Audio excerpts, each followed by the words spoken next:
நம்ம நாமத்தினாலே கூறி வந்திருக்கிற யாவரையும் நாங்கள் வாழ்த்தி வரவேற்கிறோம். இந்த வழியிலே நாங்கள் மாற்கு புத்தகம் 5ஆம் அதிகாரத்துக்கு நாங்கள் இருக்கிறோம். மாற்கு புத்தகம் 5ஆம் அதிகாரம்.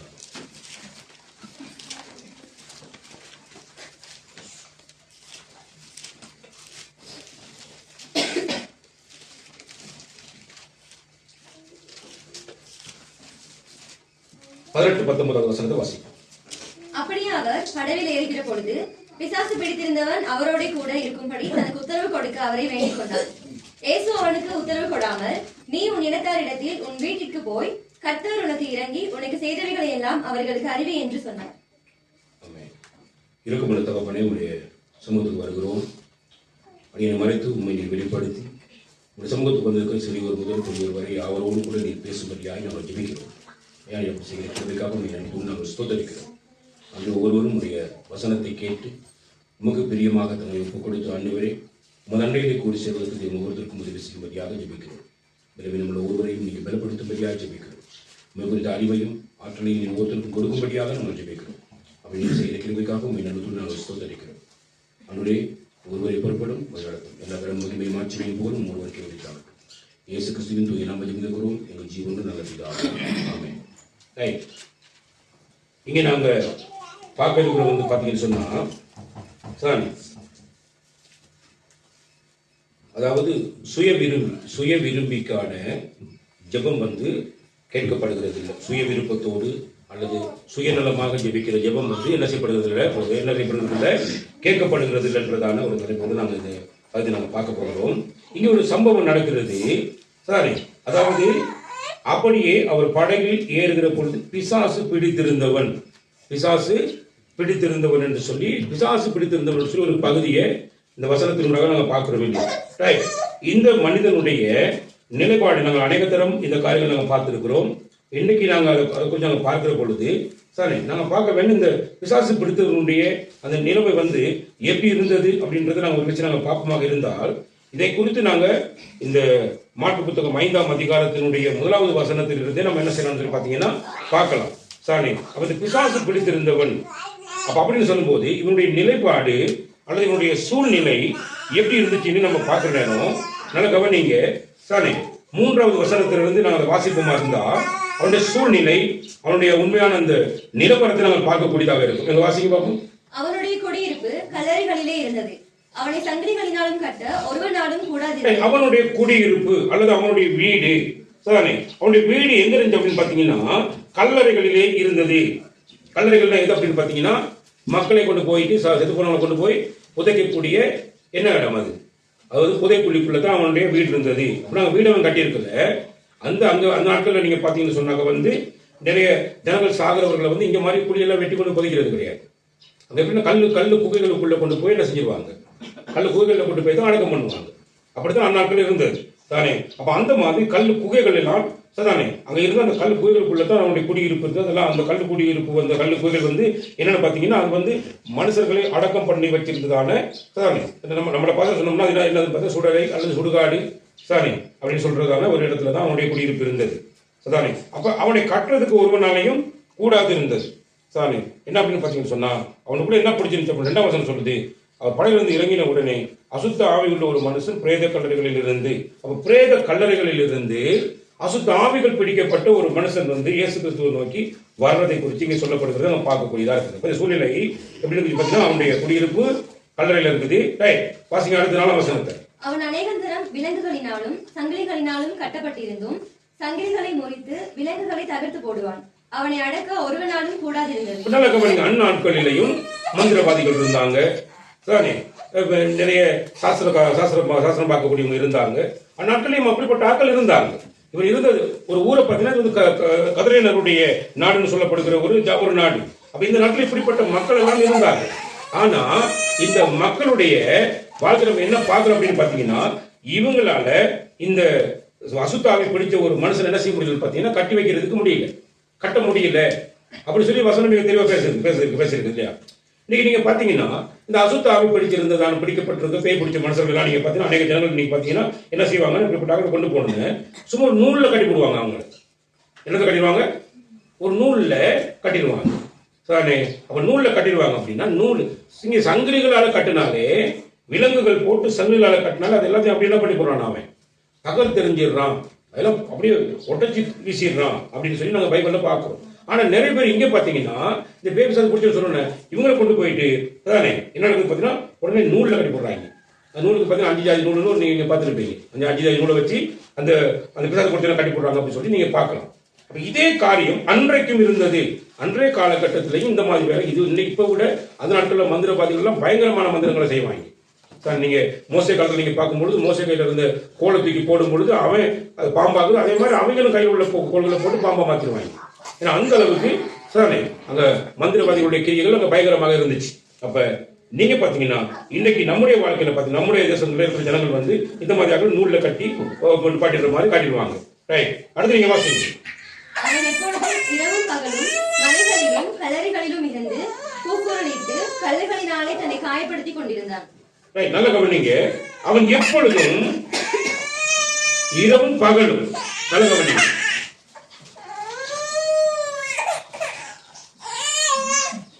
அவன் எப்பொழுதும் இரவும் பகலும் சரிதானே, அதாவது ஒவ்வொரு நாளும் இரவையிலும் சரி பகலையிலும் சரி அவன் என்ன பண்ணுவான் அப்படின்னு பாத்தீங்கன்னா சரிதானே மலைகளிலும் கல்லறைகளிலும் இருந்து கூக்குரலிட்டு மிகப்பெரிய சத்தமாக சத்தம் போட்டு கொண்டிருப்பான். சரிதானே, அப்ப அவனுக்கு தூங்குறதுன்னா என்னன்னு தெரியாது, தூக்கம் அவனுக்கு வர்றது இல்லை, அவன் தூங்குறது கிடையாது. அப்ப அவன் தூக்கம் இல்லாத ஒரு மனுஷன் நிலைமை எப்படி இருக்கும், எவ்வளவு வேதனைகளுக்குள்ள இருப்பான்.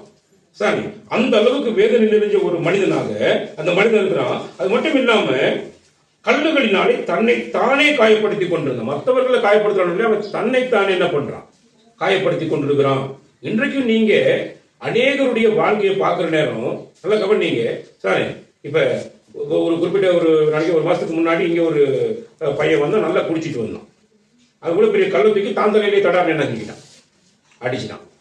அடிச்சா மண்டை பொழந்துச்சா பார்த்தா கல்லு தான் பொழந்துச்சு, மண்டைக்கு ஒரு பிரச்சனையும் கிடையாது. சரி, திரும்பியும் கொண்டு போய் என்ன செய்யறான், தூண்லையும் அங்கேயும் கொண்டு போய் அடிக்க போறான். என்ன அப்படின்னா அவனுக்குள்ள அந்த குடிச்ச உடனே அவனுக்கு என்ன வந்துருச்சு, அவனுக்குள்ள அசுத்த ஆவி வந்துருச்சு. ஏன்னா அசுத்த ஆவிகளுக்கு என்ன பிடிக்கும் அப்படின்னா குடி, களியாட்டங்கள், சரி இந்த போதை தரக்கூடிய போதை வஸ்துக்கள் எல்லாம் இது அசுத்தாவிகளுக்கு ரொம்ப பிடிக்கும். இதை பாவிக்கிற எல்லாரோடையும் அந்த அசுத்தாவிகள் என்ன பண்ணிட்டு இருப்பாங்க. அதை பாவிக்க வைக்கிறதே எதுக்கு அப்படின்னா ஆண்டவராகிய இயேசு கிறிஸ்து வாசம் பண்ணக்கூடிய அவருடைய ஆலயத்தை கெடுக்கணும். அவருடைய ஆலயத்தை கெடுத்துட்டா அந்த கெடுக்கப்பட்ட ஆலயத்துக்குள்ள எல்லாம் வந்து அவங்க என்ன செஞ்சிருவாங்க, உள்ள பூந்துருவாங்க. உள்ள பூந்திருந்து அந்த மனுஷனுடைய வாழ்க்கையே நாசப்படுத்திடுவாங்க. இதுதான் அவங்க செய்யறதான மிகப்பெரிய காரியம். யாருன்னா இந்த பிசாசனுடைய கூட்டம். நல்ல கவனி, இதைத்தான் இந்த மனுஷனுடைய வாழ்க்கையில செய்திருக்கிறத பார்க்க. எப்படிப்பட்ட ஒரு சூழ்நிலை தான் பாத்தீங்கன்னா இவனை கட்டுறதுக்கு யாராலையும் முடியாது, ஒருவனாலும் கூடாது. அப்போ நூலால கட்ட முடியும், ஒரு மனுஷன் வந்து நூலால கட்டிடலாம், சாரே இவன் எப்படியோ சோமாக்கலாம் அப்படின்னு தெரிஞ்சிருந்தா இவன் ஒருவனுக்காக ஆண்டவராகிய இயேசு கிறிஸ்து படகேறி இன்னொரு கரைக்கு வேண்டிய என்ன செய்ய தேவையில்லை, போக வேண்டிய அவசியம் வந்திருக்காரு. நீங்க பாத்தீங்கன்னா சொல்றவங்க இல்லையா, பின்பு அவர்கள் கடலுக்கு அக்கறையில் உள்ள கதரேனருடைய நாட்டில் வந்தார்கள். அப்ப அவர் படகிலிருந்து இறங்கின உடனே ஒரு படகை பிடிச்சு, அல்லது ஒரு நீங்க பாத்தீங்கன்னா நாட்கள்ல வந்து படகுன்னு சொன்னா நீங்க பாத்தீங்கன்னா வல்லம் தோணின்னு சொல்லுவாங்க, அதுலதான் ஒரு பிரயாணம் பண்றாரு. எதுக்கு பிரயாணம் பண்றாருன்னா இந்த ஒரு தனி மனிதனுடைய வாழ்க்கையில அவனுக்கு விடுதலையை கொடுக்க வேண்டும். இந்த தனி மனிதனுடைய வாழ்க்கை இவ்வளவு படு மோசகரமான நிலைமையில் இருக்குது. இந்த மனிதனுடைய வாழ்க்கை யாராலையும் கட்ட முடியல, யாராலையும் அடக்க முடியல, அவ்வளவு போராட்டத்தை வச்சுட்டு இருக்கான். தூக்கமே இல்லாம, நிம்மதியே இல்லாம, சந்தோஷமே இல்லாம, சமாதானமே இல்லாம இவ்வளவு நிலை குலைந்து போயிருக்கிறான். இவனை நிலை குலைய வச்சிருக்கிறது யார் அப்படின்னு பாத்தீங்கன்னா சாத்தானுடைய கூட்டம் தான் இதெல்லாம் பண்ணி வச்சிருக்குது அப்படின்றத தூரத்தில் இருந்து அறிந்த கர்த்தராகிய இயேசு கிறிஸ்து என்ன பண்றாருன்னா அந்த ஒருவனுக்காக சானே அவர் படகு பிடிச்சு அந்த தேசத்துக்கு போறார். நல்ல கவனி, அப்ப அங்க நூல் எல்லாம் கட்டிடலாம், அவனை சுகமாக்கிடலாம், அவனை விடுதலை ஆக்கலாம் யாராவது இருப்பாங்க அப்படின்னா இவர் அவ்வளவு தூரம் பிரயாசப்பட்டாங்க போக வேண்டிய அவசியம் வந்திருக்காரு. நல்ல கவனிங்க, அசுத்த ஆவிகளினாலே பீடிக்கப்பட்டிருக்க கூடியதான ஒரு மனிதனுடைய நிலைப்பாடு தன்னை தானே மனிதன் என்று உணராம தானே தன்னை தானே காயப்படுத்தி கொண்டு தன்னைத்தானே இன்னைக்கு நல்ல கவனிங்க, நிறைய பேர் வாழ்க்கை எப்படி தன்னைத்தானே அசிங்கப்படுத்திக்கிறாங்க. குடிச்சிட்டு வெறிச்சிட்டு கட்டப்படி போய் படுத்து கிடந்த தனக்கு தானே அசிங்கத்தை உண்டாக்கிடுவாங்க. வேற யாரும் செய்ய மாட்டாங்க. இவன் அதெல்லாம் பண்றான். இவன் ஏன் அதை பண்றான், இவனுக்கு அது விளங்குது இல்லை, இவனுக்கு என்ன நடக்குதுன்னு இவனுக்கு விளங்க மாட்டேங்குது. காரணம் என்ன அப்படின்னா இந்த யானை சேர்த்தவாய் தலையில போட்டுக்கணும்னு சொல்லுவாங்க. அந்த மாதிரி இவங்க தன்னைத்தானே அவமரியாதைப்படுத்திக்கிறாங்க, தன்னைத்தானே அசிங்கப்படுத்திக் கொள்வாங்க தானே. குடிக்கிறது கூடாக, வெறிக்கிறது கூடாக, தான் குடும்பத்தில் இருக்கிறதான இப்ப சொல்ல உதாரணம் ஒரு ஆம்பளை குடிச்சானா என்ன பண்ணிடுவான் அப்படின்னா, தான் மனுச்சு தான் பிள்ளைகளை பத்தி தான் கட்டத்தனமா அவனே போயிட்டு என்ன செய்வான், வெளியில போயிட்டு பேசி தன்னுடைய குடும்பத்தை சின்னாபின்னமாக்கக்கூடிய வேலையெல்லாம் பண்ணிருப்பான். தான் மனுஷியை பத்தி அவதூறான வார்த்தைகள் அவன் தான் பேசிட்டு இருப்பான். அடுத்த பேச அவனே பேசுவான் சரி. அதே மாதிரி மனுஷி குடிச்சிச்சுன்னு சொன்னா அதே தான் மனுஷன் என்ன பண்ணிடும்னா அதுதான் பண்ணும். தான் வீட்டுல தன்னுடைய குடும்பத்தை பத்தி தன்னை குறிச்சு தானே என்ன பண்ணிட்டு இருக்கும், போயிட்டு சொல்லிட்டு இருக்கும். இப்படியான காரியங்கள் எல்லாம் பயங்கரமா நடக்கும். யாரு வாழ்க்கையில இந்த போதைக்குள்ளாக்கப்பட்டிருக்கிற மக்கள் கூட்டம், இந்த குடிச்சு வெறிச்சு அழகப்படுத்த காரியங்கள் நடக்கும். இதை நம்ம இன்னைக்கு பார்க்கிறோம். அப்ப இவன் குடிச்சிருந்தானு பாத்தீங்கன்னா இவன் குடிச்சிருக்க இல்லை தானே. ஆனா என்ன சரி இவன் பாவிச்சானா அதுக்கு தெரியாது. ஆனா இவன் பிடிக்கப்பட்டிருக்கிறது வந்து சாத்தானுடைய கூட்டம் என்ன பண்ணிக்கிறவன் அசுத்தாவிகள் பிடிச்சிருந்துச்சு. ஆனா அதெல்லாம் பண்றான் அப்படின்னு சொல்லி உங்களுக்கு தெரியும். இப்ப நீங்க பாத்தீங்கன்னா அடுத்த வசந்த வாசிங்க. அவன் இயேசுவை தூரத்திலே கண்டபோது ஓடி வந்து அவரை பணிந்து கொண்டு, இயேசுவே, உன்னதமான தேவனுடைய குமாரனே, எனக்கும் உமக்கும் என்ன, என்னை வேதனைப்படுத்தாத படிக்கு தேவன் பேரில் உமக்கு ஆணை என்று மிகுந்த சத்தமிட்டு சொன்னான். இன்னொரு வசனம் பாருங்க, அதுல வந்து என்னது வந்து அவன் வந்து நிர்வாணமா இருந்தான் சொல்லப்பட்டிருக்கும் பாருங்க.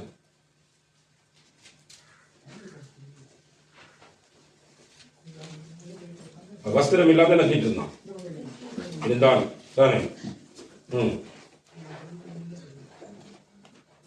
இயேசுவின் இடத்தில் வந்து லேகியோன் ஆகிய பிசாசுகள் பிடித்திருந்தவன் வஸ்திரம் தரித்து அப்படின்னா அவன் வந்து எப்படி இருந்திருக்கிறான், அவன் வந்து நிர்வாணமாக தான் இருந்திருக்கிறான் தானே. அப்ப அவனுடைய நிலைப்பாடுகள் படும் மோசகரமான நிலைமையில என்ன செஞ்சிருக்கிறான், இருந்திருக்கிறான். இன்னைக்கு நிறைய பேர் வாழ்க்கை குடி வரியில எல்லாம் பார்த்தீங்கன்னா தன்னுடைய உடம்புல சரீரத்துல உடுப்பு இருக்கான்னு கூட தெரியாது, அப்படித்தான் இருப்பான். ஒரு பயங்கரமான நிலைமையில இருப்பான். தன்னைத்தானே அசிங்கப்படுத்திட்டு இருப்பான். தனக்கு உண்டான பேரெல்லாம் கெட்டு போயிடும், எல்லாம் நாசமா போயிடும். தன்னை தானே அசிங்கப்படுத்திட்டு பல விதமான காத்து பண்ணிருப்பாங்க. சரி, இப்படிப்பட்ட மனிதர்கள் நடுவுல தான் இன்றைக்கு கர்த்தராகிய இயேசு கிறிஸ்துவின் சுவிசேஷத்தை கொண்டு போறோம். எங்க கொண்டு போறோம்? இந்த மாதிரி மக்கள் மத்தியில கொண்டு போய் அவங்களுக்கு போய் சொல்றோம், இயேசு உன்னை நேசிக்கிறார்னு சொல்றோம், இயேசு உன்னை விடுதலையாக்க விரும்புகிறார்னு சொல்றோம். நீ இதை புரிய விட்டு இதை விட்டு அதை விட்டு வெளியே வந்துருன்னு சொல்லி நாங்கள் என்ன பண்றோம், போதிக்கிறோம். ஆனா இன்னைக்கு என்ன நடக்குது அப்படின்னு பாத்தீங்கன்னா தானே, இந்த லேகியம் சொன்ன மாதிரியே நடக்கிற சம்பந்தம் இன்னைக்கு யாருக்கும் குடியை விட்டு தங்களுடைய பழக்க வழக்கங்களை விட்டு வெளியே வர விருப்பம் இல்லாதனால எங்க வீட்டுக்கு நீங்க வராதீங்கன்னு சொல்லி எங்களை என்ன செய்ய போடுறாங்க, சொல்ல வர்றவங்களை வர வேணாம் சாரி. இயேசு கிறிஸ்து எனக்கு தேவையில்லைன்னு ஒதுக்குறான். என்ன காரணம் அப்படின்னா அவனுக்கு என்ன தேவை, அவன் தன்னுடைய வாழ்க்கையில் இருக்கிறதால இந்த பழக்க வழக்கங்களை விட்டு ஒரு நாள் நினைஞ்சிடக்கூடாது, வெளியில வந்து விடக்கூடாது. அவன் அதுல துணிகரமா என்ன பண்றான் செய்துட்டு இருக்கான். அவனுடைய பாவத்தை யாரும் கண்டிச்சிடக்கூடாது, அவனுக்கு யாரும் புத்திமை சொல்லிடக்கூடாதுன்ற ஒரு நிலையில இன்னைக்கு ஒவ்வொரு மனிதனுடைய வாழ்க்கையும் போய் கொண்டிருக்கிறது சாமி. அப்ப நல்லா கவனிங்க, இந்த ஒரு மனிதனுக்காக படகு பிடித்து வந்ததான அந்த இயேசு கிறிஸ்துவானவர் வந்து இன்னைக்கு நம்முடைய வாழ்க்கையில தனித்தனி நபர்கள் வாழ்க்கையில வருகிறார், நம்மளை சுகமாக்க விரும்புகிறார், நம்மளை பலவிதமான இக்கட்டான சூழலிலிருந்து விடுதலையாக்க விரும்புகிறார். நமக்குள்ள நம்ம அநேக பேருடைய வாழ்க்கையில அசுத்தாவிதான் பிடிச்சிருக்குன்றதான அந்த உணர்வு இல்லாத ஒரு வாழ்க்கை இன்னைக்கு என்ன பண்றாங்க, நிறைய பேர் வாழ்ந்துட்டு இருக்கிறாங்க. அதை குறித்து அவருக்கு தான் தெரியும், இவ்வளவு அசுத்தாவினால பிரிக்கப்பட்டிருக்கிறான், அப்ப உன்னை எப்படி விடுதலை ஆக்க வேண்டும் என்றது இயேசு கிறிஸ்துக்கு தான் தெரியும், வேற யாருக்கு தெரியறதுக்கு வாய்ப்பு கிடையாது சாமி. அப்ப ஆனபடினாலதான் ஆண்டவர் இன்றைக்கு ஒவ்வொரு வீடுகளையும் என்ன பண்றாருன்னா தட்டி கொண்டிருக்கிறார். ஒரு விடுதலையை அல்லது ஒரு நிம்மதியை, ஒரு சந்தோஷத்தை, ஒரு சமாதானத்தை, ஒரு இன்பமான நித்திரையை அவனுடைய வாழ்க்கையில கொடுக்க விரும்பிதான் கர்த்தர் அந்த காரியத்தை என்ன பண்ணிருக்கிறார், செய்து கொண்டிருக்கிறார். நல்ல கவனி. இது அறியாத இன்னைக்கு நிறைய பேர் என்ன பண்ணிருக்காங்கன்னா இயேசு கிறிஸ்துவை பத்தி சொல்ல வந்தாலே என்ன நடந்தது, விருப்பம் இல்லை, இங்க வராதீங்க, நாங்களாம் அந்த மதம் இந்த மதம் அப்படி இருக்கும் அப்படி இருக்கும்னு சொல்லி இப்படியான காரியங்களை பேசுறாங்க. இன்னைக்கு தனிப்பட்ட மனுஷனுடைய வாழ்க்கையில இவன் எந்த மதத்தை சேர்ந்தவன், இவன் எந்த குலம் கோத்திரத்தை சேர்ந்தவன் என்றதெல்லாம் தேவன் பார்க்க இல்லை.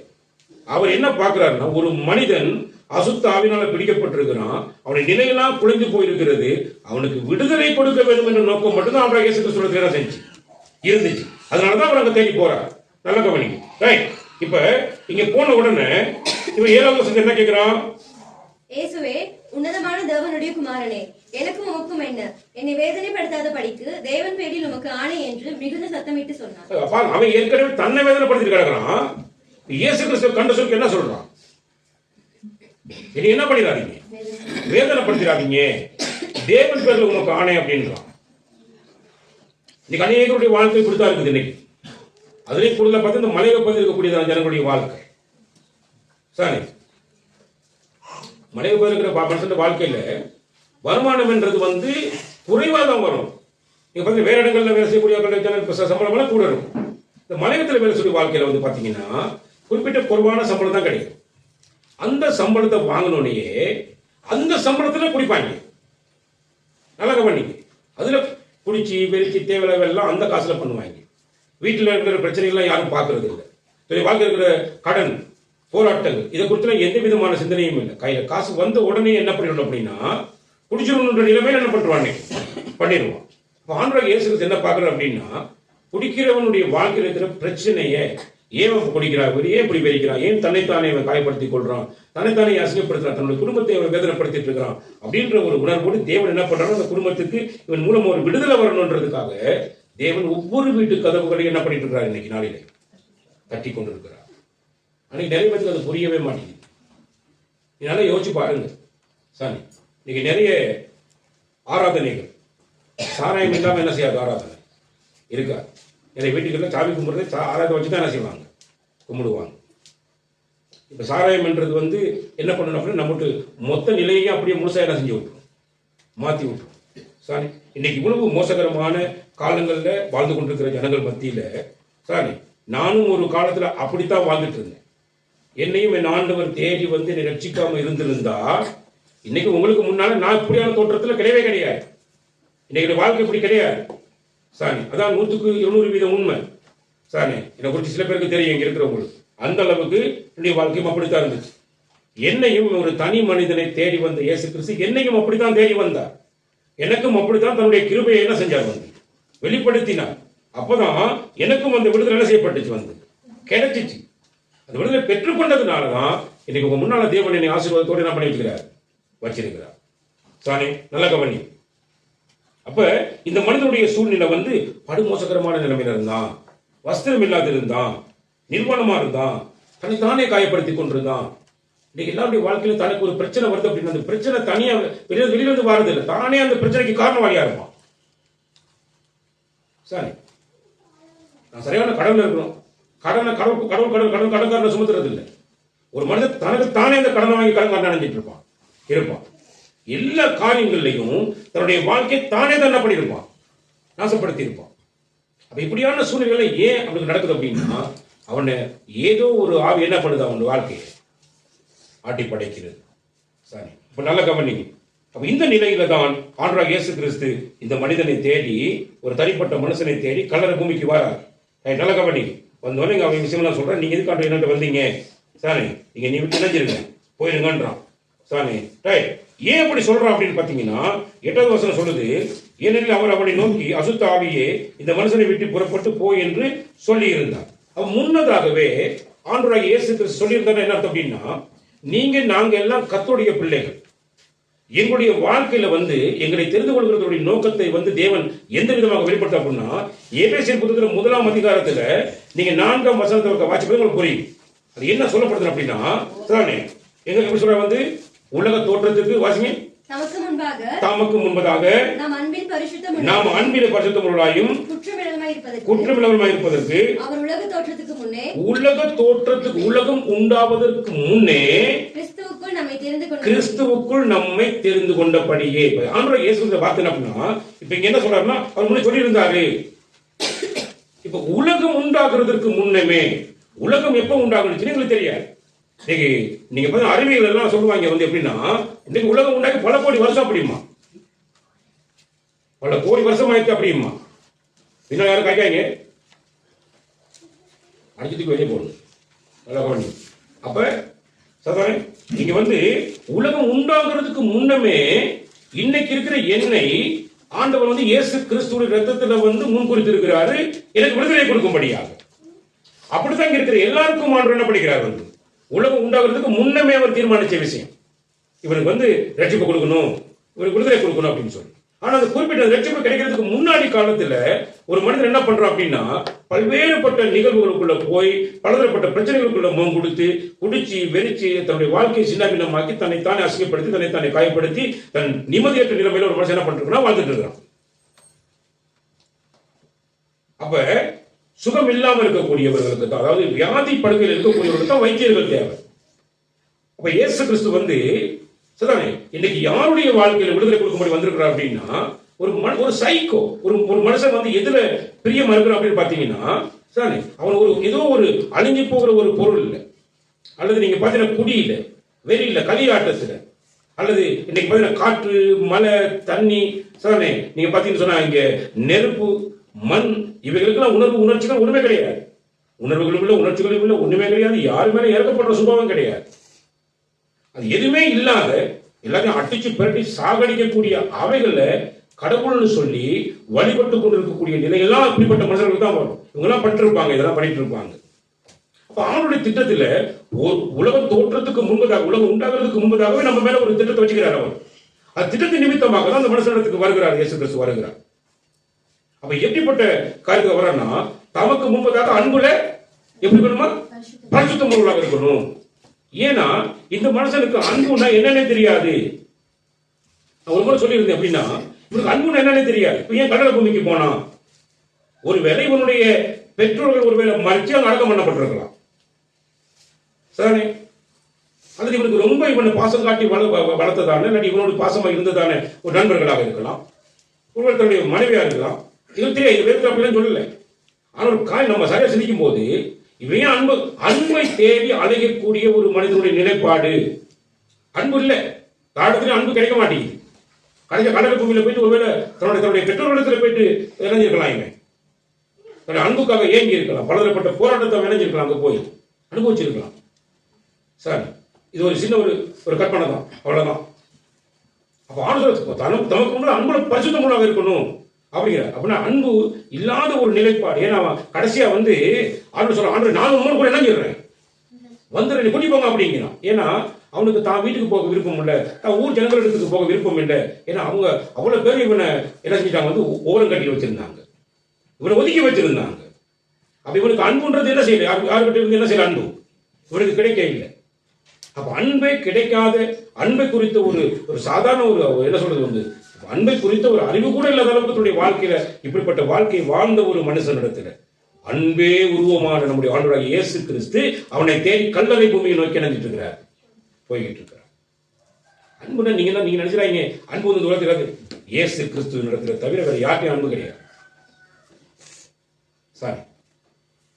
நீங்க யோவான் புத்தகத்துல 4ஆம் அதிகாரத்துல 1 யோவான் 4ஆம் அதிகாரத்துல ஒரு வசனத்தை வாசிப்பீங்கன்னா எடுத்து பாருங்க, 8 அல்லது 7 வசனத்தை வாசி பாருங்க. அன்பு இல்லாதவன் இயேசு கிறிஸ்துவை என்ன செய்ய மாட்டான், அறிய மாட்டான். இயேசு கிறிஸ்து அன்பாகவே இருக்கிறார். அன்பு இல்லாதவன் இயேசு கிறிஸ்து அறிய மாட்டான். ஒரு அளவாகிலும் எங்க இடத்துல அன்பு கொஞ்சம் இருக்கணும். அப்பதான் அவன் அன்பு குறிச்சு என்ன செய்வான், இயேசு கிறிஸ்துவை பத்தி என்ன செய்வான், அறிவான். அப்ப அன்புக்கு ஏங்குனதான ஒரு மனுஷனுக்குள்ள அன்பு இருந்தது. யார் இருந்துச்சு, இந்த லேக்கியன் என்ற மனுஷனுக்கு என்ன இருந்துச்சு, அன்பு இருந்துச்சு. அதனாலதான் இயேசு கிறிஸ்துவை என்ன பண்ணிட்டான், அறிந்து கொண்டான். தேவனை அவன் அறிந்து கொண்டான். அன்பு அவங்க இருந்துச்சு. அன்புக்காக தான் ஏங்கிக்கிட்டு இருக்கிறான். இன்னைக்கு எத்தனை பேர் நம்முடைய வாழ்க்கையில அன்புக்காக ஏங்கி கொண்டிருக்கிறோம், கொஞ்சம் செஞ்சு பாருங்க. எவ்வளவு போராடிட்டு இருக்கிறோம். ஒரு வீட்டு உள்ளுக்கே புருஷன் அன்பு காட்ட மாட்டான், உலகார அன்பு காட்ட மாட்டேங்குது, பிள்ளைகள் அன்பு காட்ட மாட்டேங்குது, பெற்றோர் அன்பு காட்ட மாட்டுறாங்க. இப்படி ஒவ்வொரு விதமான ரீதியில இன்னைக்கு மனுஷர்கள் ஒவ்வொரு குடும்பத்துக்குள்ளேயும் இந்த ஒரு மிகப்பெரிய கேள்வியோடு ஒவ்வொரு நாளும் என்ன பண்றாங்க, போராடி கொண்டுதான் இருக்கிறோம். நான் அன்பை பத்தி பேசணும், எங்க மனுஷன் நல்லா பார்க்கும் சரிதானே, நல்லா கவனி. நான் ஏதோ அன்பை காட்டாத மாதிரி பார்க்கும் சரிதானே, நல்லா கவனி, பெரிய பிரச்சனை தான். அப்ப அன்புக்கு ஏங்குறதான ஒரு மிகப்பெரிய போராட்டம் உலகத்தை எல்லாத்துக்குள்ளே இருந்துட்டு இருக்குது. அப்ப அன்பே மொத்த உருவமான ஆண்டவராகிய இயேசு கிறிஸ்து மட்டும்தான் நமக்கு மெய்யான அன்பை காண்பிக்கக்கூடிய தெய்வம்.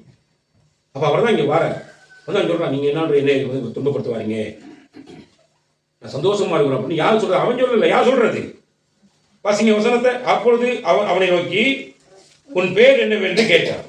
அதற்கு அவன், நாங்கள் அநேகராக இருக்கிறபடியால் என் பேர் லேகியோன் என்று சொல்லி தங்களை அந்த திசையிலிருந்து துரத்தி விடாதபடிக்கு அவரை மிகவும் வேண்டிக் கொண்டான். அப்ப என்ன நடக்குது அப்படின்னு பாத்தீங்கன்னா, இப்ப சரிதானே, நல்ல கவனிங்க, ஆண்டவராகிய இயேசு கிறிஸ்து எவ்வளவு அன்புள்ளவர் நீங்க சரியா யோசிச்சு பாருங்க. எப்படிப்பட்ட அன்புள்ளவர் சாரி, விசுவாசி பிடிச்சிக்கிறான், அசுத்தாவில நிரப்பப்பட்டிருக்கிறான். அவங்கிட்ட போய் ஆண்டவராகிய இயேசு கிறிஸ்து வந்து உரையாடுகிறார். யார்கிட்ட உரையாடுகிறார், அந்த மாதிரி தன்னிலை மறந்து வாழக்கூடிய ஒரு மனுஷனிடத்துல போயிட்டு கேள்வி இருக்காங்க. யார்கிட்ட கேட்கிறா அப்படின்னா, உன் பேர் என்னன்னு சொல்லி அவனை கேட்கல, அவனுக்குள்ள இருந்ததான அசுத்த ஆவிகள் கிட்ட கேட்கிறாரு உன் பேர் என்ன அப்படிங்கிறார்.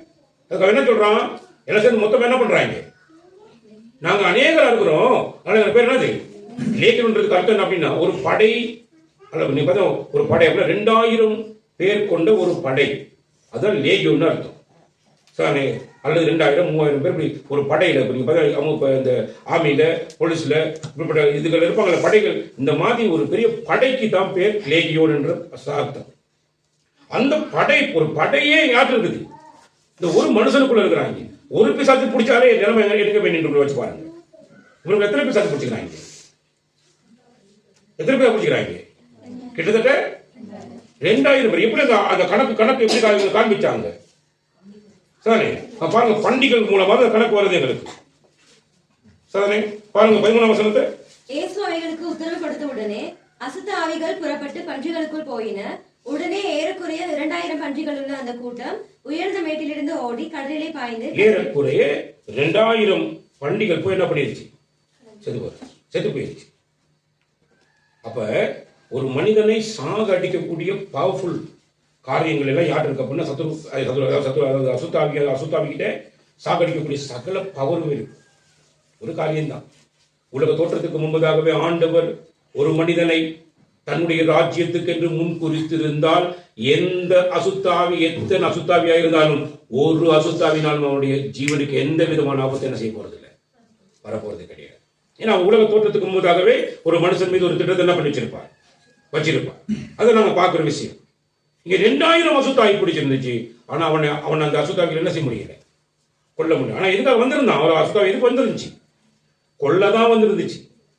நல்ல கவனிங்க, கொல்லதான் வந்துருச்சு. அதான் சொல்ற, திருடன் திருடவும் கொல்லவும் அழிக்கவுமே வருகிறானே என்று வேற ஒண்ணுக்கு என்ன செய்ய மாட்டான், வரமாட்டான். நானும் அவைகளுக்கு ஜீவன் உண்டாயிருப்பதற்கும் அவைகள் பரிபூர்ணப்படவும் வந்தேன் அப்படின்னு சொல்லுவார். ஏன்னா திருடனா யார் அப்படின்னா அசுத்தாவி தான். பலவிதமான பாதையில வருவான். சின்ன சின்ன அற்ப ஆசைகளை ஒரு மனுஷனுக்குள்ள கொண்டு வருவான். அந்த அற்ப ஆசைகள் கொஞ்சம் கொஞ்சமா என்ன செய்ய ஒரு மனுஷனுக்குள்ள என்ன செஞ்சிடும், உள்ள பூந்துடும். அந்த வாழ்க்கையவே சின்ன பின்னமாக்கும், அந்த வாழ்க்கையவே நாசப்படுத்தி விட்டுரும். சாரி, இன்னைக்கு யோசிச்சு பாருங்க, இன்னைக்கு அநேகருடைய வாழ்க்கை, அநேக குடும்ப பெண்கள், குடும்ப ஆண்கள், இவங்க வாழ்க்கையெல்லாம் இன்னைக்கு பார்த்தா சின்ன சின்ன சின்ன சின்ன விஷயமா இன்னைக்கு என்ன பண்றது, போன் வழியே பிரச்சனை உள்ள போயிட்டு இருக்கு. போன் வழியை உள்ள போய் போனை பேசி பேசி பேசி இன்னைக்கு குடும்பம் என்ன பண்ணிட்டு இருக்கு, இன்னைக்கு சமாதானத்தை கெடுத்துக்கிட்டு இருக்கு. தெரியுது, ஒரு என்ன சொன்னாலும் கேட்க பிடிக்காது. மனுஷக்காரர் என்ன சொன்னாலும் அதெல்லாம் ஒன்றும் கணக்கெடுக்கிறது கிடையாது. எல்லாம் அவங்களுக்குள்ள ஒரு பெரிய வித்தியாசமான ஒரு நெட்வொர்க் வேலை செஞ்சுட்டு இருக்கு. இது மூலமா என்ன பண்ணிட்டு இருக்கிறாங்க, அவங்க அடிக்கப்பட்டு கொண்டிருக்காங்க. இன்னைக்கு சத்ருவானவன், அதாவது அசுத்தாவியானவன் எந்த மாதிரியான நோக்கத்தோடு கூட போடுறாங்கிறது யாரும் கண்டுபிடிக்க முடியாத அளவுக்கு என்ன பண்ணிட்டு செயல்பட்டு கொண்டிருக்கு. அதனாலதான் எங்களுக்கு அவதானம் முக்கியம். அதான் ஆலோசனை இந்த மாதிரியான விஷயமெல்லாம் நடக்கும். நீ இரவும் பகலும் என்னுடைய வேதத்தில் என்ன செய், பிரியமாயிரு, அதை நீ என்ன செய், தியானிச்சு. அப்ப இரவும் பகலும் அதை செய்யக்கூடிய விஷயத்தை விட்டுட்டு இன்னைக்கு என்ன பண்றான்னா, நீங்க நம்மாட்டீங்க, ஒரு கிட்டத்தட்ட ஒரு நாளைக்கு 1 மணித்தியாலம் போன் இல்லாம ஒரு இடத்துல உட்கார சொல்லும் பார்ப்போம். 1 மணித்தியாலம் போனை தரக்கூடாது, போனை பத்தி நீ கலக்க கூட, போன இடத்துல வச்சுட்டு 1 மணித்தியாலம் நினைஞ்சிடணும். அந்த 1 மணித்தியாலத்துக்குள்ளேயே பைத்தியம் முடிச்சு மண்டையெல்லாம் பிச்சு சொரிஞ்சு சின்ன பின்னமாக்கிடுவாங்க. ஏன், என்ன காரணம்? போன் இல்லாட்டி நிலைமை என்ன ஆகிடும், அவ்வளவு பெரிய மோசமான நிலைமைக்கு ஆளாகிடுவாங்க. அவ்வளவு பயங்கரமான ஒரு நிலையில் இன்னைக்கு இந்த உலகம் எல்லாம் இருக்கு, போய் கொண்டிருக்கு. அதுக்கு காரணம் இன்னைக்கு அசுத்த ஆவியினுடைய வல்லமை இன்னைக்கு என்ன பண்ணிட்டு இருக்கு, இன்னைக்கு வித்தியாசமான முறையில மக்களை எல்லாம் என்ன பண்ணுறது, தந்திரமான முறையில பிடிச்சு வச்சிருக்கிறான் சாமி. ரைட், இதுதான் இன்னைக்கு நடந்து கொண்டிருக்கிறது. அப்ப ஆண்டவராகிய இயேசு கிறிஸ்து யாரை உலக தோற்றத்துக்கு முன்பதாக ஒரு திட்டத்தோடு கூட அவர் அழைத்திருக்கிறாரோ அவனை எந்த அசுத்தாவிகளாலையும் என்ன செய்ய முடியாது, ஒண்ணுமே செய்ய முடியாது. சானே, நல்ல கவனி. அடுத்தது நீங்க பாத்தீங்கன்னு சொன்னா, இப்ப ஆண்டவராகிய இயேசு கிறிஸ்துனுடைய கருத்தை நம்ம பார்க்கிற பொழுது அவர் உரையாடுறாரு. யார்கிட்ட போயிட்டு பார்த்தீங்கன்னா அந்த மனுஷன் போயிட்டு உரையாடுறாரு, அவரோட கூட பேசுறாரு. அப்ப அவரை நோக்கி ஜெபம் பண்ணின இந்த அசுத்தாவிகள் ஜெபம் பண்ணது எப்படி ஜெபிக்குது, தங்களை அந்த திசையிலிருந்து துரத்தி விடாதபடிக்கு அவரை மிகவும் வேண்டிக் கொண்டன. பிசாசு ஜெபம் பண்ணுது யாருகிட்ட, யார்கிட்ட ஜெபம் பண்ணுது, இயேசு கிறிஸ்து கிட்ட, உலக ரட்சகர் கிட்ட ஜெபம் பண்ணுது. இப்ப நீங்க யோசிப்பீங்க, அன்னைக்கு பிசாசு எப்பறம் இயேசு கிறிஸ்து கிட்ட ஜெபம் பண்ணுது அப்படின்னா, இயேசு கிறிஸ்து தான் பிசாசுக்கும் தேவன் என்பது பிசாசுக்கு தெரியும், மனுஷங்களுக்கு தான் தெரியாது. சானே, பிசாசு ஜெபிக்குது. பிசாசு ஜெபிச்ச உடனே பிசாசுனுடைய ஜெபத்துக்கு ஆண்டவர் என்ன பண்றாரு? பதில் கொடுக்கிறார். பதில் கொடுத்து என்ன பண்றாருன்னா உடனே சொல்றாரு, ரைட் பரவாயில்ல, நீ கேட்டுக்கொண்டபடி என்ன பண்ணிடு, இந்த பண்டிகைக்குள்ள போன்னு சொல்லி அனுப்பிட்டார். பண்டிகைக்குள்ள போன அனுப்பின உடனே அவை எல்லாம் போய் பண்டிகைக்குள்ள பூந்துச்சு. பண்டிகைலாம் போய் எனக்கு உயர்ந்த மேட்டில் இருந்து போயிட்டு விழுந்துச்சு கடல்ல. அவ்வளவு என்ன செஞ்சு போச்சு? செத்து போயிடுச்சு. சாரி, இப்ப பண்டிகைகளை மேய்த்தவர்கள் ஓடி வந்தாங்க. பட்டண சுற்றுப்புறத்தில் எல்லாருக்கும் அறிவிச்சாங்க. எல்லாரும் அந்த காரியத்தை பார்க்கும்போது ஓடியாராங்க. வந்து பார்த்தா என்ன நடந்துச்சு அப்படின்னு கேட்டீங்கன்னா, இயேசுவின் இடத்தில் வந்து ஏகியோனாகிய பிசாசுகள் பிடித்திருந்தவன் வஸ்திரம் தரித்து உட்கார்ந்து புத்தி தெளிந்திருக்கிறதை கண்டு பயந்தார்.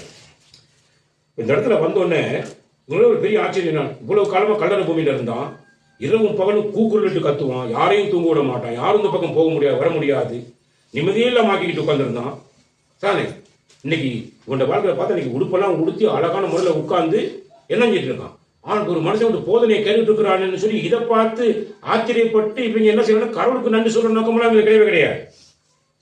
இவங்க எல்லாம் பார்த்துட்டு என்ன யோசிக்கிறாங்க அப்படின்னா, ஒரு மனுஷனுக்கு கிடைத்த விடுதலையை பத்தி உண்ட பேச்சுவார்த்தைகள் கிடையாது.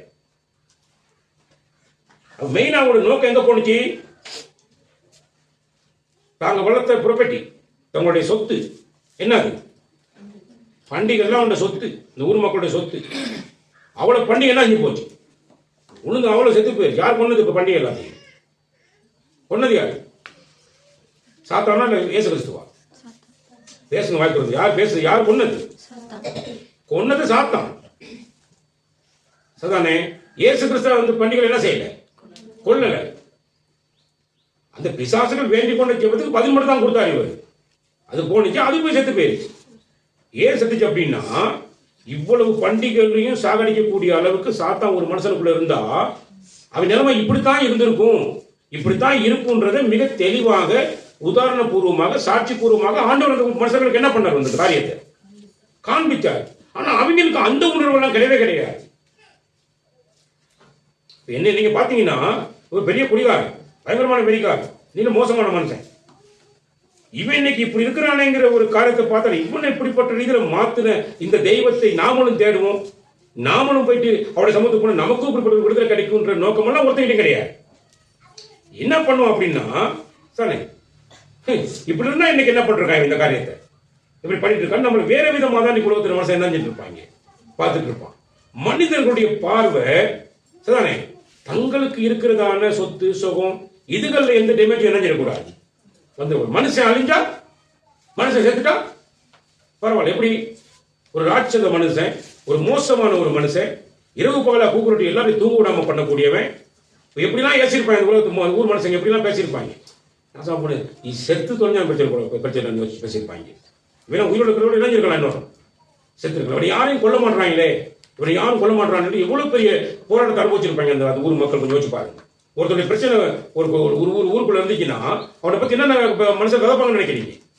இன்னைக்கு அப்படித்தான். இன்னைக்கு நம்ம ஏரியாவிலும் ஊருக்குள்ளே அப்படித்தான் நிறைய பேர். சரி, நிறைய பேர் ஒரு சில மனுஷன் இருக்காங்களா பார்த்தா இந்த மனுஷன் இருக்கா அப்படி இருக்கான், செத்துட்டான எத்தனை பேர் என்ன பண்ணிருக்கான் உலகத்துல இப்படி பார்த்துட்டு இருக்கான். சரி, அப்படி பார்த்துட்டு இருக்கும் பொழுது அந்த மனுஷனுக்கு நம்முடைய ஆண்டவராக இயேசு கிறிஸ்து காட்டியதான அந்த அன்பினுடைய அந்த ஆழமான அந்த அன்பு, சரி, இந்த எதையுமே எதிர்பார்க்காத ஒரு மிகப்பெரிய அந்த அன்பு என்ன பண்ணிச்சு அப்படின்னா, அவனுடைய வாழ்க்கையை விடுதலை கொடுத்து அவனை ஒரு மனுஷனாக்குவதை அவருடைய நோக்கமாக கொண்டு இந்த இடத்துக்கு போனார். ஆண்டவர் இயேசு கிறிஸ்து போனார். என்னுடைய வாழ்க்கையிலும் அப்படித்தான் ஆண்டவர் இயேசு கிறிஸ்து வந்தார். உங்களுடைய வீட்டிலே அநேக குடும்பங்கள்ல ஆணா இருக்கலாம், பெண்ணா இருக்கலாம், உங்களுடைய குடும்பத்தில் எப்படிப்பட்ட பிரச்சனைகள் இருக்குது அப்படின்னா நல்லா கவனிங்க. நீங்க எந்த வைத்தியத்தை போயிட்டு பிரயோஜனம் கிடையாது. சரி, எந்தெந்த மதங்களை தேடி எந்தெந்த வழிபாட்டு ஸ்தலங்களுக்கு போயிட்டு பிரயோஜனம் கிடையாது. ஒரே ஒரு விஷயம் தான். சரி, ஒரு சின்ன எதிர்பார்ப்பு கூட இல்லாத அளவுக்கு முழுமையான அன்பை காண்பிக்கக்கூடிய இயேசுவின் இடத்துல நீங்க வருவீங்கன்னா அவங்களுக்கு கர்த்தர் இயேசு கிறிஸ்துவின் விடுதலை உடனடியாக என்ன செஞ்சிடும், கிடைச்சிடும். அது உடனே அவங்களுக்கு விடுதலை கொடுப்பார். அவ்வளவுதான். ஏன்னா ஆண்டவர் இயேசு கிறிஸ்து மட்டும்தான் தானே தன்னுடைய அந்த ஒவ்வொரு மனிதனையும் தன்னுடைய சகோதரனாக, தன்னுடைய சிநேகிதனாக பார்க்கிறவர். மற்றபடி நீங்க பார்த்த உலகத்தில் எல்லாரும் வந்து அவன் சாகணும், அவன் அழியணும், அவன் இருக்கக்கூடாதுங்கிற ஒரு எண்ணத்தை மட்டும்தான் என்ன செஞ்சிருப்பான் மனுஷன். தனக்கு ஒரு பிரச்சனைன்னு ஒன்று வருதுன்னா அவன் என்ன செய்யக்கூடாது, உலகத்தில் இருக்கக்கூடாதுன்னு நினைக்கிறவங்க என்ன பண்ணுவாங்க, நானும் இவனோட இருக்கக்கூடாது.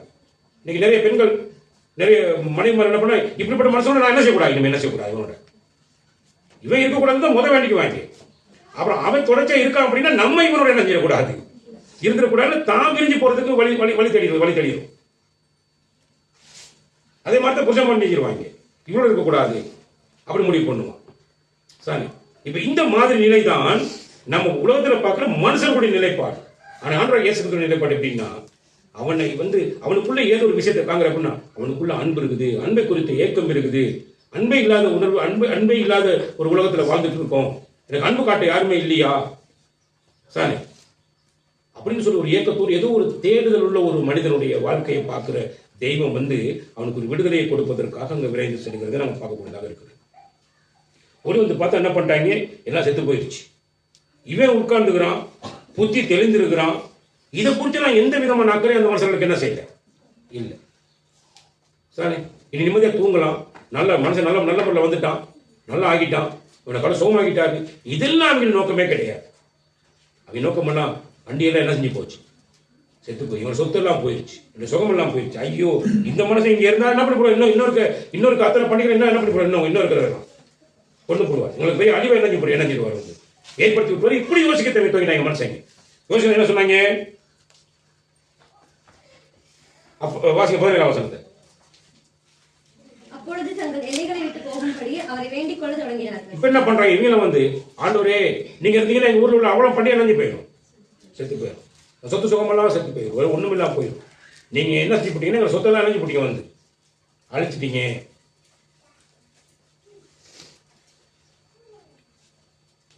ஒரு விஷயத்தை நல்லா கவனிங்க.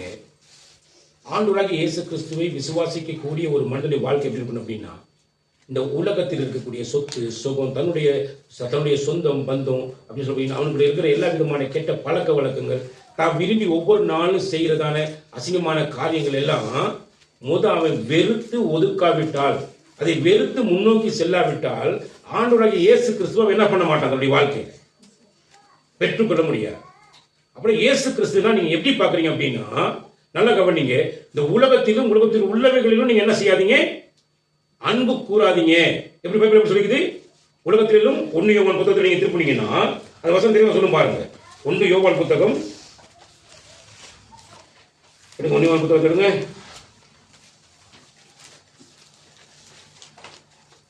2ஆம் அதிகாரம் 15 வசனத்தை வாசிங்க. உலகத்தில் உள்ளவைகளிலும் அன்பு கூறாதீர்கள். ஒருவன் உலகத்தில் அன்பு கூர்ந்தால் அவனிடத்தில் பிதாவின் அன்பு இல்லை. நல்லா கவனிங்க. அப்ப இன்றைக்கு எல்லா விதமான கெட்ட பழக்கங்கள்ல எங்களுக்கு அன்பு இருக்குது, அதனால அன்பு கூர்ந்துடும், விட்டுறக்கூடாதுன்னு நினைச்சிட்டு இருப்போம். சில பேர் பாருங்க, இன்னைக்கு நிறைய அம்மா மகள் நிறைய பேர் இன்னைக்கு பார்த்தீங்கன்னா என்ன அப்படின்னா, எதை விட்டாலும் விட்டுருவேன், வெத்தலை மட்டும் இல்லாம இருந்தால் செத்து போயிருவேன். வெத்தலை தான் நினைச்சிடும் என் வாழ்க்கையில, வெத்தலையை விட மாட்டாங்க, வெத்தலை நல்லா தின்ட்டு இருப்பாங்க. சானே, அப்ப எது மேல அன்பு வச்சிருக்கிறாங்க, வெத்தலை மேல. பிள்ளைகள் சாப்பாடு இருக்கா இல்லையா, உடுப்பு நல்ல உடுப்பு உடுத்துதா உடுத்தலையா, அதெல்லாம் பார்க்க மாட்டாங்க. சானே, ஒவ்வொரு நாளும் அவருக்கு என்ன பண்ணிடணும், கொஞ்சம் குடிச்சிடணும், குடிச்சிட்டா அவருக்கு போதும். வீட்டில் என்ன வறுமை இருக்குது, எந்த பிரச்சனை பற்றி சிந்தனை கிடையாது. பிள்ளைகள் ஸ்கூலுக்கும் போது கிழிஞ்ச காய்ச்சலியை போட்டு போறாங்க, கிழிஞ்ச கவனை போட்டு அதெல்லாம் பார்க்க மாட்டாங்க. அவங்களுக்கு என்ன பண்ணிடணும், அவங்க குடிக்கணும், அவங்க வெளிக்கணும், இதெல்லாம் பண்ணிருக்கணும். இப்ப இப்படிப்பட்ட அன்புள்ளவங்க நல்லா கவனிங்க, உலகத்தில் உள்ளவர்களிலும் அன்பு கூறாதிருங்க. அப்படி அன்பு அது மாதிரி நீங்க அன்பு கூறாம இருப்பீங்கன்னா தான் சார் நீங்க தேவனிடத்தில் என்ன செய்வீங்க, அன்பு கூறுவீங்க. ஒருவன் உலகத்தில் அன்பு கூர்ந்தால் அவனிடத்தில் பிதாவின் அன்பு இல்லை. அப்ப நீங்க என்ன செய்யணும் அப்படின்னா, மாம்சத்தின் இச்சையையும், மாம்சத்தின் என்னது, சரீரத்துக்கு விரும்புகிற ஆசையையும் சானே, கண்களால் ஏற்படக்கூடியதான இச்சை, கண்கள்ல பார்த்து ஆசைப்படக்கூடிய கண்களின் இச்சையையும், ஜீவனத்தின் பெருமையுமாகிய உலகத்தில் உள்ளவைகளை எல்லாம் சானே நீங்க என்ன செய்யணும் அப்படின்னா விட்டுவிட வேண்டும்.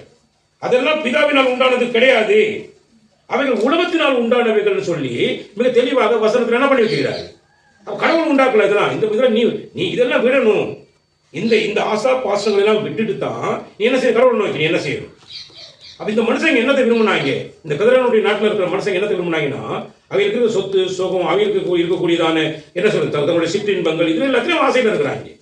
அதனால கடவுள் அவங்க என்ன செய்யல, ஏன்னா ஒரு மனுஷனுடைய வாழ்க்கையில மொத்த அன்பையும் காண்பிச்சு அவனுக்கு உடுத்து வச்சு அவனை உட்கார வச்சு புத்தி தெரிய வச்சு பார்த்து அந்த இடத்துல என்னது உபதேசி கொண்டிருக்கிறதான ஆண்டவரை கண்ணுக்கு தெரிய மாட்டேங்குது.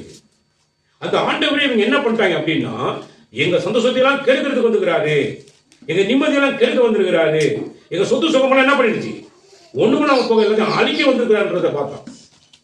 அவனுக்கு தெரியல அழிக்க வந்தது யார் அப்படின்னா, திருடன் தான் அழிக்க வருவான், அவன் தான் கொல்ல வருவான், அவன் என்ன பண்ணுவான், திருடன் திருடவும் கொல்லவும் அழிக்கவுமே வருவான், வேற ஒன்றுக்கும் என்ன செய்ய மாட்டான், வரமாட்டான். இவனை இப்படிதான் திருடி இவனை அழிச்சு சின்ன பின்னமாக்க வந்திருந்ததான இந்த கூட்டமெல்லாம் போய் செத்து போயிருச்சு, இந்த அசுத்தாவிலாம் போய் சேர்ந்துருச்சு, இன்னைக்கு விடுதலை பெற்றுட்டான்.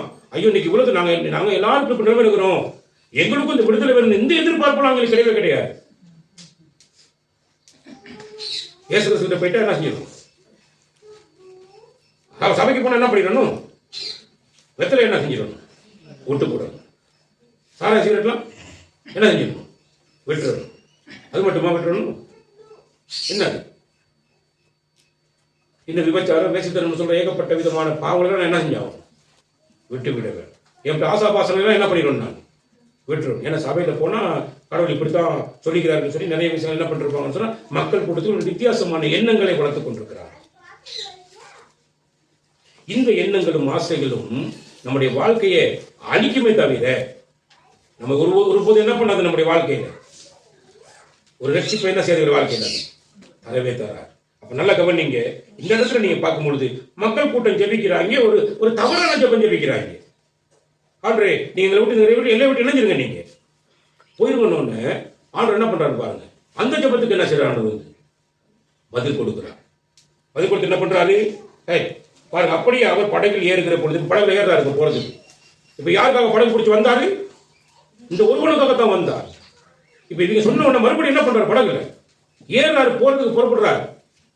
சரி, அப்படி புறப்படுகிற பொழுது இந்த மனுஷன் என்ன பண்றான் அப்படின்னா, இவங்க எல்லாம் என்ன பண்றாங்க, அடே இவங்க எல்லாம் நம்முடைய வாழ்க்கையை சின்ன பின்னமாக்குறவங்க, நம்ம மேல கொஞ்சம் கூட அக்கறை இல்லாம இருந்தாங்க, கொஞ்சம் கூட அன்புனா என்ன காட்டாம இருந்தாங்க, இவங்களோட நமக்கு என்ன செய்யலாம், போயிட்டு வாழ முடியாது, நான் ரட்சிப்பு பெற்றுக்கொண்டேன், விடுதலை பெற்றுக்கொண்டேன், நான் உம்மோடு கூட வந்துடுறேன்னு சொல்லி இவன் என்ன செய்யறான், புறப்படுகிறான். நல்ல கவனி, நான் ரட்சிக்கப்பட்ட இன்னைக்கு கிட்டத்தட்ட 2000 ஆண்டு ரட்சிப்புக்குள்ள வந்தேன். இன்னைக்கு எத்தனை வருஷம் நினைக்கிறீங்க, 2000 ஆண்டு இது எத்தனை வருஷம், 25 வருஷமா உடைய ஆண்டவருக்கு நான் என்ன பண்றேன்னா அவரை ஆராதிச்சு கொண்டிருக்கிறேன். அப்ப கடவுளை நீ எங்க வச்சுக்கிற அப்படின்னா, இந்த பொல்லாங்கு நிறைந்ததான இந்த உலகத்தின் நடுவுல தான் என்னை வச்சிருக்கிற. பயங்கர மோசகரமான காரியங்களை பண்ணக்கூடியவர்கள் நடுவுல தான் என்னைய வச்சிருக்கிறார். அப்ப ரட்சிப்பை கொடுத்தோனையே, ரட்சிப்பை ஒரு மனசை பெற்றோனையே அவனை உடனடியாக இயேசுக்கு கூட்டி போறது கிடையாது. அவன் அவர் இங்க வச்சிருக்கிறார். எதுக்காக வச்சுக்கிறார் அப்படின்னா, சார் நல்லா கவனிங்க, அவருடைய அந்த அன்பினுடைய ஆழம், அவருடைய உயரம், அந்த அன்பினுடைய உயரம், அந்த அன்பினுடைய நீளத்தை அகலத்தை இந்த பூமியில் இருக்கிற மற்ற எல்லா மனுஷருக்கும் என் மூலமா நான் காண்பிக்க வேண்டும் என்பதற்காக வச்சிருக்கிறார். அது மட்டும் இல்லாம இந்த பாவம் என்பது ஒரு வித்தியாசமான காந்தம் மாதிரி. பாவம் என்பது என்ன மாதிரியான சாமாதி, நம்ம இரும்பா இருந்தா அது காந்தமா இருக்கும், அது இரும்பா இருந்தா நான் காந்தமா இருக்கும். இப்படி இழுத்துக்கிட்டு இருக்கிற ஒரு சப்ஜெக்ட் ஒன்று இருக்கும், எங்கேயும் இருக்கும். சரி, சில பேர் குடிக்கிறவங்களுக்கு எந்த வீட்டில் கசிப்பு காய்ச்சறாங்கன்னு வாசம் ஆட்டோமேட்டிக்கா அவங்களுக்கு மட்டும் வரும், நமக்கு அது வராது. ஏன்னா அது அவங்களுக்கு மட்டும் தான் போய் சேரும். ஏன்னா அது காந்த மாதிரி இழுக்கும் ஒரு மனுஷன் வாழ்க்கையில. அதே மாதிரி விபச்சாரம், வேசித்தனம் அப்படின்னு என்ன அர்த்தம் அப்படின்னா, ஒரு பெண்ணை இச்சையோட பார்க்கிற பார்வை இந்த தூரத்துல பார்க்கும் போதே இழுத்துரும், நம்மள அப்படி காந்த மாதிரி இழுக்கும். இப்ப நம்ம இந்த பூமியில இருக்கும்போது இப்படியான விஷயங்கள்லாம் இழுக்கும், பாவத்தை இழுக்கும், பாவம் நம்மளை பிடிச்சி மல்லு கட்டும், பாவத்தோட ஒரு மிகப்பெரிய போராட்டம் நம்ம வாழ்க்கையில இருக்கும். இப்ப ஆண்டவர் என்னத்தை எங்க மூலமா காண்பிக்க விரும்புறாரு அப்படின்னா, நான் இந்த பூமியில இருப்பேன், இவ்வளவு பெரிய பாவத்தின் போராட்டங்களுடைய வாழ்க்கையை நெருக்கினாலும் அந்த பாவம் என்னை மேற்கொள்ள மாட்டாது என்பதை என்னுடைய அந்த பரிசுத்த வாழ்க்கை முறை மற்றவர்களுக்கு என்ன செய்யும் அப்படின்னு பாத்தீங்கன்னா எடுத்து காண்பிக்கக்கூடிய மிகப்பெரிய சாட்சியாக காண்பிக்கும். நல்லா புரிஞ்சுக்கொள்ளுங்க இந்த விஷயத்தை. அப்ப இது யாருக்கு நடந்த, இயேசு கிறிஸ்துவை சொந்த ரட்சகராக ஏற்றுக்கொண்டு விசுவாசத்தில் அவரோடு கூட இருந்துகிட்டு அவருடைய வாழ்க்கையை பின்பற்றி நடக்கிற ஒரு மனுஷனுக்கு பாவம் என்ன செய்யாது, பாவம் கிட்ட மேற்கொண்டார். என்ன பாவம் ஒரு மனுஷன் பாவத்துக்குள்ள இணைஞ்சிறாரு. அமுக்கி விடாது. சானே நீங்க ரோமர் புத்தகம் 6ஆம் அதிகாரத்தை நீங்க வாசிக்கிற பொழுது அந்த வசனம் மிக தெளிவா சொல்லுங்க பாருங்களேன், உங்களுக்கு புரியும். சானே ரோமர் புத்தகம் 6ஆம் அதிகாரம் எடுங்க 13 14 வசனம் வாசி. 14 வசனம் வாசி. நீங்கள் நியாய பிரமாணத்திற்கு கீழ்ப்படியாமல் வாசி.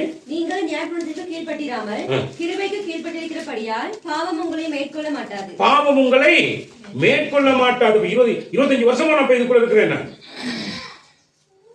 சானே நான் தண்ணிக்குள்ள இருந்த தவளை மாதிரியே பாருக்குள்ளே இருந்து குடிச்சிட்டு இருந்தேன், பயங்கரமா குடிச்சிட்டு இருந்தேன். அப்ப மறுபடியும் அந்த குடி என்னுடைய வாழ்க்கை தேடி தேடி பல தடவைகள் வந்துச்சு. ஆனா பாவம் என்ன செய்யல, என்னை மேற்கொள்ள விடாதபடி தேவன் என்னை என்ன பண்ணார், என்னை பாதுகாத்து கொண்டார். இதே மாதிரி விபச்சார வேசித்திருப்பான எந்த காரியங்களும் கிட்ட வராதபடி பாதுகாப்பு. என்ன அர்த்தம் அப்படின்னா, நல்லா கவனிங்க சாதாரண, எவ்வளவு பெரிய ஈர்க்கிற சக்தி இருந்தாலும், எவ்வளவு பெரிய ஈர்க்கிற காரியத்தை பண்ணிட்டு இருந்தாலும், அந்த பாவமானது பண்ணாலும் இந்த ரட்சிப்பை பெற்றுக்கொண்ட மனிதனை என்ன செய்யலாம்? ஏன்னா அவனுக்குள்ள இருக்கிறது யாரு? தேவ கிருபை இருக்கிறது அவனுக்குள்ள. சாதாரண தேவ அன்பு நிலை கொண்டு இருக்கிறது. அதனால அவனை பாவம் என்ன செய்யாது, மேற்கொள்ள மாட்டாது. அப்ப அதனாலதான் இன்னைக்கு ரட்சிக்கப்பட்ட 25 வருஷமா என்ன வச்சுக்கிறார். அப்புறம் ரட்சிக்கப்பட்ட இயேசுவின் விடுதலை கொடுத்துட்டாரு அப்படின்னா என்ன செஞ்சிருக்கணும்? அந்த நிமிஷம் என்ன பண்ணிருக்கணும், நீ கொண்டு போய் சேர்த்திருக்கணும். இன்னைக்கு பாருங்க, நிறைய பேர் வாழ்க்கையில விடுதலை பெற்றிருக்கிறோம். இயேசு கிறிஸ்து தான் மெய்யான தேவன் தெரியும். இன்னைக்கும் பாவம் உங்களை தூரத்தில் இருக்கும் போது பாவத்துக்கு நீங்க என்ன செஞ்சிருக்கீங்க, அடிமையாக்கப்படுறீங்க. மறுபடி பாவம் உங்களை என்ன செய்யுது, உங்களை கருத்து சின்ன பின்னமாக்கிறது. அதுக்கு என்ன காரணம் அப்படின்னு பாத்தீங்கன்னா, உங்களுக்கும் இயேசு கிறிஸ்துக்கும் உள்ள தொடர்பு என்ன செஞ்சு போச்சு, என்ன செஞ்சு போச்சு, சுண்டிச்சு போயிருச்சு. காரணம் என்ன அப்படின்னா, நீங்க வேதத்தை வாசிக்க வாசிக்க வாசிக்க பாவம் உங்ககிட்ட என்ன செய்யாது, வராது. நீங்க ஜெபிக்க ஜெபிக்க ஜெபிக்க பாவத்தை கொண்டு வருகிறவங்க கிட்ட என்ன செய்ய மாட்டான், வரமாட்டான். அப்ப நீங்க வேதத்தை வாசிக்கும் போது பாவம் கண்டித்து உணர்த்தப்படும். நீங்க ஜெபிக்கும் பொழுதுதான் பாவத்தின் போராட்டம் இடையிலுங்கிறதான இந்த உலகத்தில் பயங்கரமான காரியம் உங்களை நெருங்காத்து என்ன செய்வாங்க, உங்களை பாதுகாத்துக் கொள்ளுவார். இது ரெண்டும் இல்லாத வாழ்க்கை தானே, அது தேவனை விட்டு நான் வெளிப்பட்டு போய் சேர்ந்துடும். அப்பதான் நீ தானே, நீ இப்ப ஓ இனத்துல தான் இருக்கணும். ஓ இனம் அங்க பயங்கரமான இனமா இருக்காங்க, அங்கதான் நீ போயிருக்கணும். எப்படின்னா, இனி உன்னுடைய வாழ்க்கை எப்படி பண்ண சொல்ல இயேசு அவனுக்கு உத்தரவு கொடுக்காம நீ உன் இனத்தர் இடத்துக்கு உன் வீட்டுக்கு போய் கர்த்தர் உனக்கு இறங்கி உனக்கு செய்தவைகள் எல்லாம் என்ன செய்ய அவர்களுக்கு அறிவி என்று சொன்னார். உடனே என்ன பண்ணிட்டான், வாசிங்க 20ஆம் வசனத்தை. அந்தபடி அவன் போய் இயேசு தனக்கு செய்தவைகளை எல்லாம் தெக்கப்போலி என்னும் நாட்டில் பிரசித்தம் பண்ண தொடங்கினார். எல்லாரும் ஆச்சரியப்பட்டார்கள். தெக்கப்போலினா 10 நகரங்களை கொண்ட ஒரு நாடு. 10 நகரங்களை கொண்ட இந்த எடன் டவுன் மாதிரி 10 டவுன் கொண்ட ஒரு மிகப்பெரிய நகரத்தில் போயிட்டு ஆண்டவர் இயேசு கிறிஸ்து தனக்கு செய்ததெல்லாம் சொல்லி இயேசு கிறிஸ்துவின் அன்பை குறித்து அந்த என்ன செய்யலாம் போயிட்டு மக்கள் மத்தியில பிரசங்கிக்கிறான். நல்ல கவனிங்க, ஒரு தடவை என்னுடைய வாழ்க்கை எனக்கு ஒரு விடுதலை வந்துருச்சுன்னா, நம்ம சொன்ன மாதிரி தான், எனக்கு விடுதலை வந்துட்டால், நான் விடுதலையை பெற்றுக்கொண்டால், என் தேவனை குறித்து நான் போய் மற்றொருத்தர சொல்லாம இருப்பேனா இருந்தா என் மேல் தேவனுடைய கோபாக்கிட்டு என்ன செஞ்சிடும், வந்துடும். அந்த கோபம் எப்படி வரும் அப்படின்னா, என் குடும்பத்தை சந்தோஷத்தை இழந்துருவேன், சமாதானத்தை இழந்துருவேன், ஆசீர்வாதங்கள் எல்லாம் என்ன பண்ணிடுவேன், இழந்துருவேன். அது ஒண்ணு ஒண்ணா தலைகளா மாறும். கணவன் மனைவிக்குள்ள பிரிவு உண்டாகும். பெற்றோருக்கும் பிள்ளைகளுக்கும் இடையில பிரிவு என்ன செஞ்சிடும், உண்டாகிடும். நீ ரட்சிப்பை பெற்றுக்கொண்டு கர்த்தர் உனக்கு செய்த நன்மைகளை நீ ஒருத்தருக்கு சொல்லாம உன்னை அடக்கி ஆலோசி உட்கார்ந்துருப்பேன்னு சொன்னா உன் குடும்பத்தில் இந்த சம்பவம் எல்லாம் நடந்து முடியும். அப்படி யோசிக்கணும், அடே என் குடும்பத்தில் நல்லதுல இருந்த ஏன் இப்படி நடந்து போச்சு அப்படின்னா, நீ யாரை குறிச்சு சொல்லாம விட்டனா, உன் மீது உலகத்தில் ஒரு யாருமே உனக்கு அன்பு காட்டல. ஆனா இந்த உலக ரட்சகர் உனக்கு அன்பு காட்டினார். அன்பு என்றால் என்ன என்பதை நீ அவர் மூலமா படிச்சுக்கிட்ட பெற்றுக்கொண்ட அந்த அன்பை குறித்து இன்னொருத்தருக்கு என்ன செய்ய மாட்டேங்கிற. உன்னை நீ அன்பு கூறுவது போல பிறரிடத்தில் என்ன செய், அன்பு கூறு. உன்னை நேசிப்பது போல உன் அயலானை நேசி. இன்னைக்கு அநேக பேர் தானே எப்படி நேசிக்கிறாங்களா, நான் குடிகாரன் அவன் மத்தவனை குடிகாரனாக்க பாக்குறான். இவன் விபச்சார வேஸ்தரம் பண்றான், மத்தவனை விபச்சார வேஸ்தரத்துக்கு எடுத்து விட்டுறான். ஏன்னு கேட்டா சொல்றான், ஏசு சொன்ன உன்னை நேசிப்பது போல உன் அயலானை நேசின்னு சொன்னா அதான் நான் செஞ்சுட்டு இருக்கேன் அப்படிமா. சரி, அதை சொல்லலாம் தெளிவா பேசாது இல்லையா. நல்ல கவனிங்க, இதை செய்யாம விட்டுட்டு இருக்கிற இன்னைக்கு நிறைய பேர் வாழ்க்கை இதை நீங்க அடையாளபூர்வமா கண்டுபிடிங்க. நல்ல குடும்பத்தோடு இருந்திருப்பீங்க, சந்தோஷமா சமாதானமா இணைஞ்சிருப்பீங்க, நீங்க போட்டிருப்பீங்க. எப்ப கர்த்தருடைய அன்பை குறித்து நீங்க மற்றவங்களுக்கு பேசாம இருந்தீங்களோ, அவர் காட்டின அன்பை நீங்க மற்றவங்களுக்கு யாருக்குமே சொல்லாம நீங்க உங்க பாட்டுல உங்க காரியங்கள் ஈடுபட்டு இருந்தீங்களோ, உங்க குடும்பத்தில் இருக்கிற சந்தோஷம் உங்களை விட்டு நினைச்சு போயிடும். சமாதானம் போய் திடீர்கள் வரும், நல்ல போராட்டம் வரும். காரணம் என்ன அப்படின்னா, நாம யாரும் இலவசமா பெற்றுக்கொண்டது நமக்குள்ள வச்சு இணைஞ்சிருக்கேன், நமக்குள்ள வச்சு அடக்கி ஆளுக செய்ய முடியவே முடியாது. நம்ம கட்டாயம் நம்ம ஒவ்வொருத்தருக்கும் என்ன செய்யணும், நம்மளுடைய அன்பு பத்திரம் என்ன செஞ்சாகும், நாங்க பேச வேணும். நல்ல கவனி. அப்ப நல்ல கவனிங்க, ஒரு மனிதனுடைய சூழ்நிலை எப்படி இருக்குதுன்றத எத்தனையோ மனுஷர்கள் பார்ப்பாங்க. ஒரு மனுஷனாலும் ஒரு மனுஷனுக்கு எந்த உதவியும் பண்ணிடாது, எந்த விடுதலையும் கொடுக்க முடியாது. ஒரு மனுஷனையும் பரிசுத்தத்துக்கு நடத்துறது ஒரு மனுஷனாலையும் முடியாது, இயேசு கிறிஸ்துவை தவிர. இன்னைக்கு மனுஷர்கள் யாரை நோக்கி பார்த்துட்டு இருக்காங்க? மனுஷர்களை நோக்கி பார்த்துட்டு இருக்கான், பிரபுக்களை நோக்கி பார்த்துட்டு இருக்கான், பெரிய பெரிய முதல்வர்களை நோக்கி நம்பிக்கிட்டு உட்காந்துக்கிறான். நடைமுறையில் சாத்தியமே கிடையாது. இயேசு கிறிஸ்துவை நம்பினால் மட்டும்தான் உன்னுடைய வாழ்க்கையில் உனக்கான எல்லா விடுதலையும் உனக்கு என்ன செய்யும், கிடைக்கும். தானே? ரெண்டாவது நீங்க பாத்தீங்கன்னா தானே, படைக்கப்பட்ட மிருகங்களா இருக்கட்டும், மனுஷர்களா இருக்கட்டும், அதாவது அசுத்த ஆவிகளாக இருக்கட்டும், இது எல்லாம் கர்த்தருடைய படைப்பு. கர்த்தர் சொன்ன அதெல்லாம் என்ன பண்ணிடும், என்ன கீழ்ப்படியும். நல்ல கவனிங்க. அசுத்தாவிக்கு சொல்றாரு, அசுத்தாவி என்ன செய்யுது, அவருக்கு கீழ்படுகிறது. பண்டிகைக்குள்ள போனோன்னு பண்டிகை என்ன செஞ்சு போயிட்டு செத்து போயிருச்சு. இதெல்லாம் கர்த்தராக இயேசு கிறிஸ்துவனுடைய பரிபாலனத்துக்குள்ள இருக்கக்கூடிய காரியங்கள். அவர் சொன்னால் எல்லாம் என்ன செய்யும், ஆகும். அவர் கட்டளையிட நிற்கும். வேதனை அப்படிதான் பார்க்கிறோம் நாங்க.